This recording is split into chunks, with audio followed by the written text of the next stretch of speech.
Welcome to Roughing It with Ruth, the channel where everything is a bit rough around the edges. In this video I want to talk about a piece of trail running training that I think is often really overlooked. Sorry, it is quite windy out today. I hope you're going to be able to hear me. I'll bring the camera very close to my mouth. But, oh gosh, let's wait for the wind to die down. So the piece of training that I think is often overlooked with trail running is training to use your gear.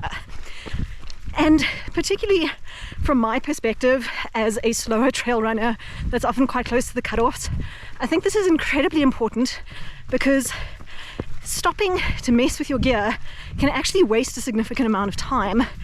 And it's also really dangerous if you're trying to move and take out a trekking pole or find a snack. When I'm hiking and backpacking with people, I actually tell them not to do the things that trail runners do the whole time, which is to move and do something else. I always tell people that's too dangerous. You're going to get distracted, trip and fall, etc., etc.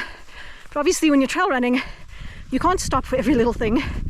So being able to do things without looking at them so you can keep your eyes on the trail is actually a huge advantage. You almost want to be like one of those guys who can like disassemble and reassemble a rifle while blindfolded. You want to be able to do that, but with your hydration pack and all of the gear in it. And it's actually really, really simple to train this skill, but people often kind of neglect to do it or just forget about doing it.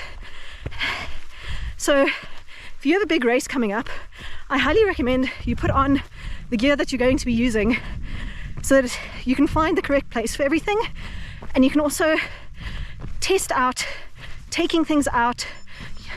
You don't even have to eat a gel or take an electrolyte tablet if you're doing a shorter training run, but just mime the action, you know, undo the pocket, take out the thing, pretend to put a pill in your mouth, swallow the drink, take out your trekking poles and assemble them and disassemble them. It makes a huge amount of difference, way more than you would expect. Hi, this is Ruth from the future here. I just wanted to interject and mention that if you are wanting to practice this, like dealing with your gear for trail running, you do need to be really, really careful. So my recommendation is to start out standing completely still, trying to get stuff off of your hydration vest, take out things, assemble your poles, disassemble your poles, etc. And once you're really, really comfortable with that, then you can walk on a really flat path that doesn't have a lot of obstructions, like the one behind me here. It's nice and flat, there's no rocks, and just walk really slowly and do the same thing over and over and over. And if you never really feel comfortable to progress past that point, then rather just leave it at that.